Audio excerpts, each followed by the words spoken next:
saudara sidang Jemaatku yang dikasihi Tuhan.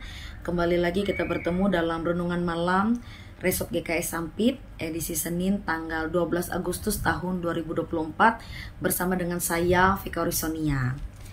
Nas yang menjadi dasar renungan kita pada saat ini yaitu terdapat dalam kitab 2 Samuel pasal 15 ayat yang ke-13 sampai yang ke-27.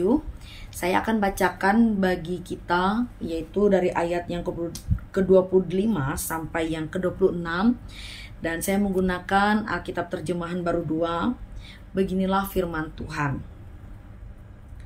Lalu berkatalah raja kepada Zadok, "Bawalah tabut Allah kembali ke kota. Jika aku mendapat kemurahan hati Tuhan, Ia akan membawa aku kembali, sehingga aku akan melihatnya lagi dan juga tempat kediamannya. Tetapi jika Ia berfirman, aku tidak berkenan kepadamu, aku pun siap. Biarlah dilakukannya kepadaku apa yang baik di matanya." Saya mengambil tema dalam renungan malam pada saat ini, yaitu kedaulatan Tuhan, kehendak Tuhan. Bapak Ibu yang dikasihi Tuhan, kerajaan Israel pada masa itu sedang berada dalam kondisi dan situasi yang mana sedang adanya terjadi rencana pemberontakan yang dilakukan oleh anak dari Raja Daud yang bernama Absalom. Absalom memiliki ambisi yang luar biasa, yang mana dia ingin mendapatkan tahta kerajaan Israel. Maka dengan upaya ini dia memiliki rencana, yaitu melalui cara mengambil hati rakyat dan mengambil alih kekuasaan. Melihat situasi seperti ini dan mendengar hal itu, Daud pun melarikan diri dari Yerusalem guna menghindari hal-hal yang mendatangkan kesia-siaan. Artinya bahwa Daud tidak menghendaki terjadinya kehancuran di Yerusalem, dan juga Daud tidak ingin terjadinya pembunuhan, terkhususnya Daud yang membunuh anaknya.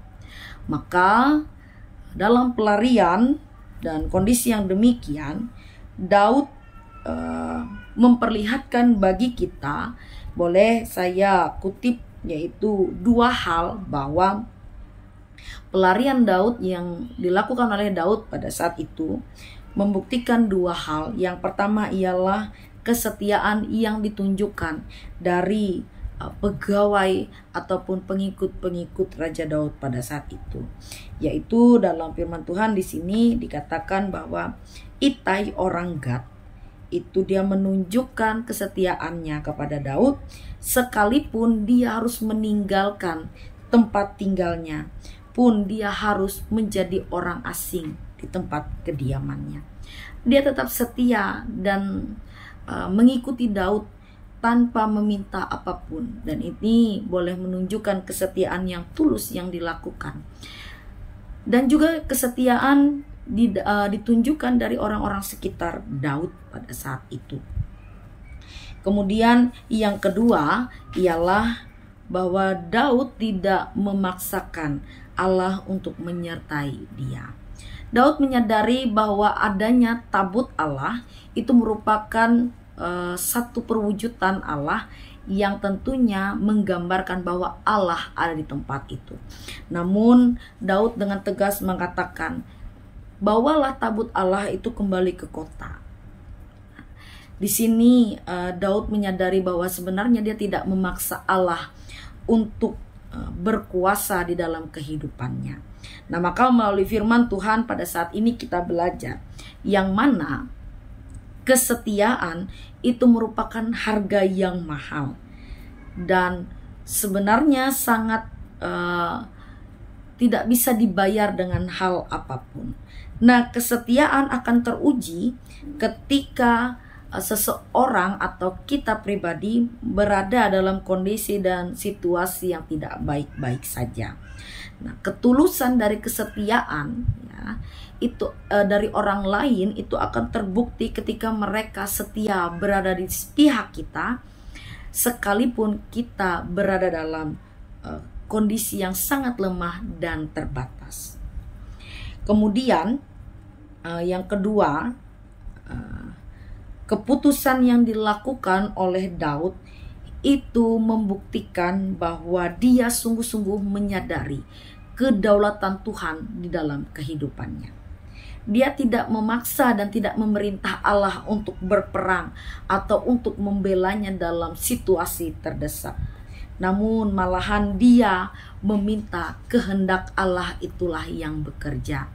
Dia menyadari bahwa jika tabut Allah berada di pihaknya, maka tentu saja ada kemenangan, akan ada perlindungan. Namun dia tidak memanfaatkan hal tersebut, namun dia meminta kedaulatan Tuhan untuk dibuktikan. Biarlah kehendak Tuhan itu yang bekerja tanpa Daud memerintah. Karena sejatinya Tuhan yang setelah berjanji akan memimpin, akan setia, akan berada di pihak kita, itu tidak akan ingkar janji. Maka Tuhan pasti akan bekerja sekalipun kita tidak memaksa dan tidak meminta. Maka biarlah firman Tuhan pada saat ini mengajarkan dan mengingatkan kita bahwa kesetiaan itu sangat mahal. Jika kita sudah melihat ketulusan dan kesetiaan orang yang berada di sekitar kita ketika kita berada dalam kondisi yang lemah sekalipun, maka mari kita juga belajar untuk setia. Dan poin yang penting ialah bahwa kedaulatan Tuhan, kehendak Tuhan itu mutlak dan tidak terpatahkan. Sekalipun kita meminta itu dengan memohon-mohon, kalau Tuhan tidak berkehendak, maka semuanya mustahil. Tetapi ketika kita memasrahkan segala sesuatu dan keinginan kita dalam keadaan apapun itu, baik suka ataupun duka, kalau Tuhan sudah berkehendak, maka segala sesuatunya ya dan amin. Tuhan memberkati kita dan menolong kita untuk mengerti dan memahami firman-Nya. Amin. Mari kita berdoa. Allah Bapa yang bertata dalam kerajaan sorga, kami bersyukur dan berterima kasih akan perkenaan Tuhan dalam kehidupan kami sampai saat ini. Tuhan senantiasa menjaga dan memelihara kami. Melalui pemberitaan firman Tuhan, kiranya firman Tuhan itu dimeteraikan dalam hati dan pikiran kami masing-masing.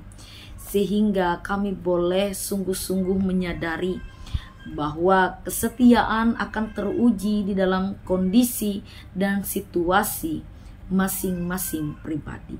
Ajarkan kami Tuhan menjadi orang yang tulus dan setia di dalam kehidupan kami masing-masing. Pun biarlah kami tetap senantiasa menyadari bahwa kedaulatan Tuhan, kehendak Tuhan itu adalah mutlak. Dan tanpa kami memaksa sekalipun, kalau Tuhan sudah berkehendak, maka tidak ada yang mustahil di dalam kehidupan ini. Kami serahkan kehidupan kami sekarang sampai selama-lamanya hanya dalam tangan pengasihan Tuhan. Dalam nama Tuhan Yesus Kristus kami berdoa. Amin.